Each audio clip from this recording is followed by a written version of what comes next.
My name is Bert Allen, and welcome to Christ Assembly. A lot of my friends right now are sheltering inside because of the COVID crisis, and that's going to pose a lot of issues for quite a while from what the experts tell us. As we think about sheltering inside, I want you to think about sheltering inside with Jesus. Let's pray. Father, we pray your blessing upon your word. May it edify us and build us up in Christ so that we walk with you closely and that we love your Son more, and we depend upon the Holy Spirit to guide us in all things. We pray for your help now, Lord, as we read your word. May we hear it and live it and love you more. In the name of Jesus we pray. Amen. Turn in your Bibles with me to Mark chapter 4, verse 35. It's on page 1565 of the Study Bible. On that day, when evening came, he said to them, "Let us go over to the other side." It's worth noting that in the Greek language, "let us go over to the other side" is a command. Jesus is commanding his disciples to come and go over to the other side.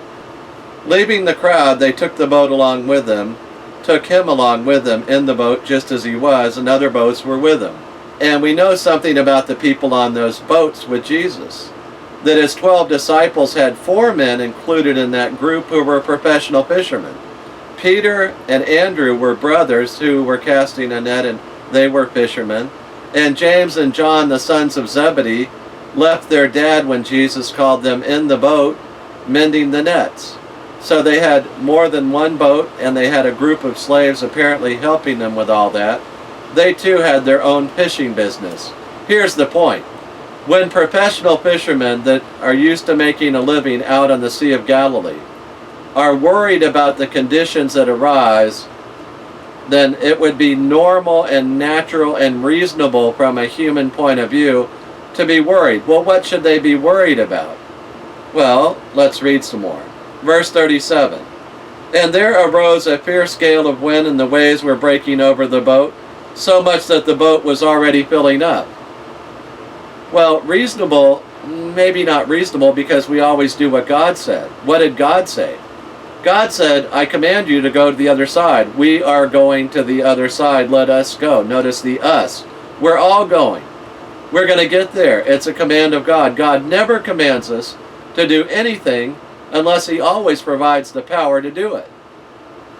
He will not command us to do the impossible. Let's go back to what Jesus commanded for a minute. Let us go over to the other side. He did not promise that there would not be a fierce gale of wind. He did not promise that the boat would not fill up with water. He did not promise that we would not freak out in the middle of a crisis. But what he did promise was we're absolutely going to get to the other side, because he commanded that. If we will keep our eyes and our minds and our hearts focused upon what Jesus commanded us, then we won't give in to fear and we won't lose our faith. Jesus himself, verse 38, was in the stern, asleep on the cushion, and they woke him and said to him, "Teacher, number 1, do you not care? Number 2, that we are perishing?" There will be times in each of our lives, and maybe you've been there already, where we'll see all the wind and all the waves and the boat filling up, and we're in real trouble, and we jump to the conclusion that we're dying. Well, I can tell you about 2 incidents from my life where I was on a boat that took in a lot of water and was on its way to sinking. One time I was off Walbasso, Florida, about a mile off the beach. That's not so far out. With a flotation device and other stuff, you can get to the beach. You probably aren't going to die if you can swim with flotation back to the beach. It's only a mile. But it is ignominious when your boat sinks and you lose the boat. In this case, we had about, a lot of water in the back of the boat. The engine was just a little bit above the water line. And I looked at my father and said, "If you can get the battery cables back on that battery, we might get it started and we'll be okay." And he slipped them on there underwater, and he got them back on, and we started it up, and we got out of there, and we were okay. And he told me later, when I grabbed the cables, they did shock me, but I didn't care. I wanted them on the battery, and he got it done. The second time I was up in Jacksonville, Florida. It was dark. I was in the St. Johns River with a friend of mine. We're in a bass boat of about 16 feet and 150 horse engine. That boat would fly. And as I'm sitting there shrimping and casting a net to get the shrimp out of the river, I took my flashlight out in this dark place, not near anywhere, and I saw 2 pairs of red eyes everywhere I looked, all around the boat. And I said, no problem, they're alligators, but we're in the boat. I don't see any immediate danger. And just about the time I said that, I felt water lapping at my feet. And I looked at my friend in the dark and I said, Larry, did you happen to put the plug in the boat when we launched? And he laughed and said, no, I don't think so. And we drained the water out of the boat because the engine started and we got out of there and we were okay. That second time would have been a lot more challenging to be in the water with the alligators, but God spared us. We got out of there, no problem. But you see, the disciples, even though some of them were professional fishermen by trade, they got so scared that they're grabbing Jesus, waking him up and saying, don't you care? They'd already forgotten the one thing they should have remembered. Jesus issued a command that said, we're going to the other side. He promised that. Number 2, they were also doubting that he really cared about them. But he does care. That's why he said, we're going to the other side. I want you with me always. We're going to get to the other side. And number 3, they leaped to the conclusion that they were perishing.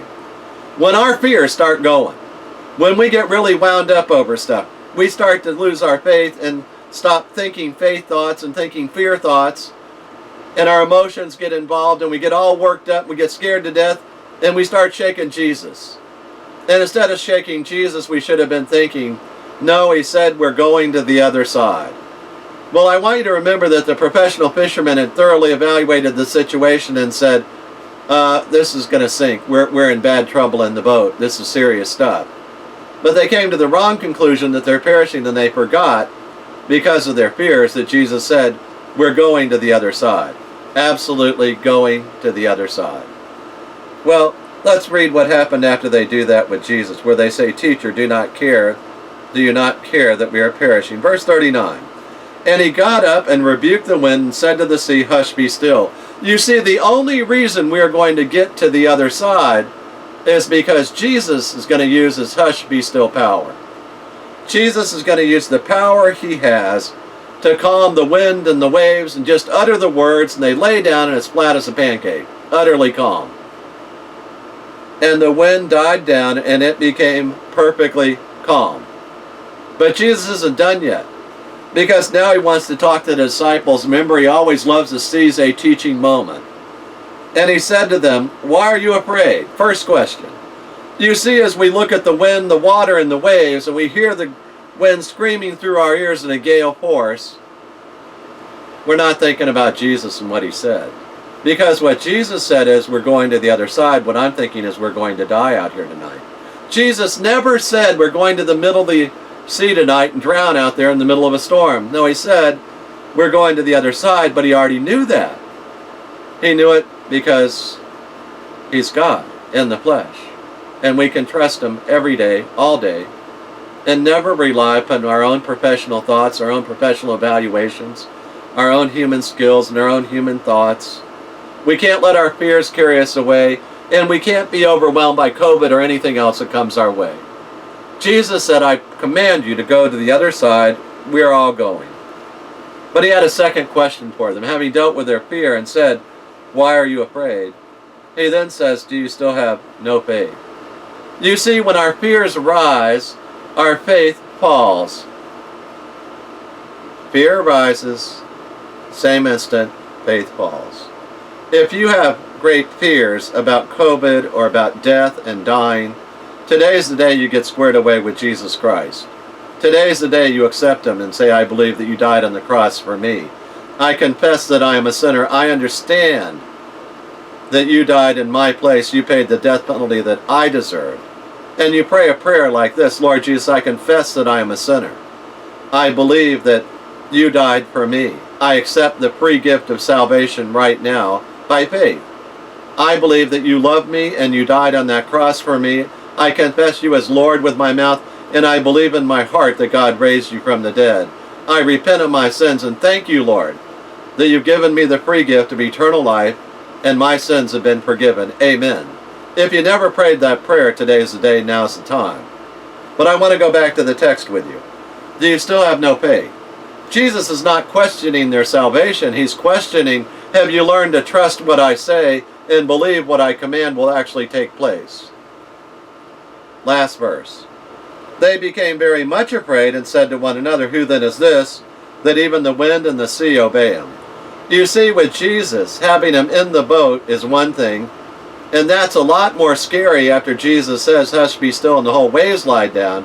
That's a lot more scary than having the water in the boat. When you come to the place in your life where you understand the unbridled power of Jesus Christ, the omnipotence of Jesus Christ, he has power over wind, waves, viruses, plagues of all type. He says that I have absolute power and what I command is coming to pass, and we learn to trust him and not get wrapped up in our fears and not lose our faith. We're still going to heaven. But are we going to be going through these circumstances believing what Jesus commanded? Or are we going to get so caught up in our fears that we forget what he said?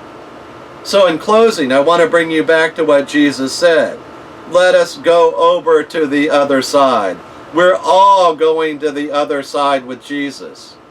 And the only way we're going to get there is by the power of Jesus Christ, as we believe him every moment of that journey through life.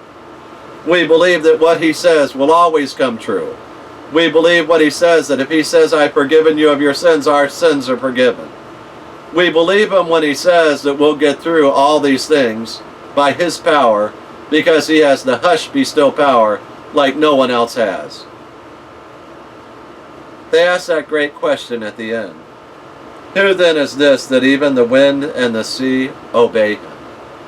You see, if we'll obey Jesus and believe what he said and take his commandments to heart and have no doubts and deal with our fear by looking at Jesus saying, I'm going to believe what you said, and I'm going to get rid of my fears and replace my fears with my faith and believe what Jesus commanded will actually come true, then it's going to be clear sailing with Jesus. Let's pray. Father, we thank you for your word. We thank you for the training in Jesus, that he trained his disciples to get rid of their fear and increase their faith. Lord, we thank you for your hush, be still power. May we see that in our lives every day. Thank you, Lord, that you commanded us to go to the other side with you. Thank you, Lord Jesus. We pray in your name. Amen.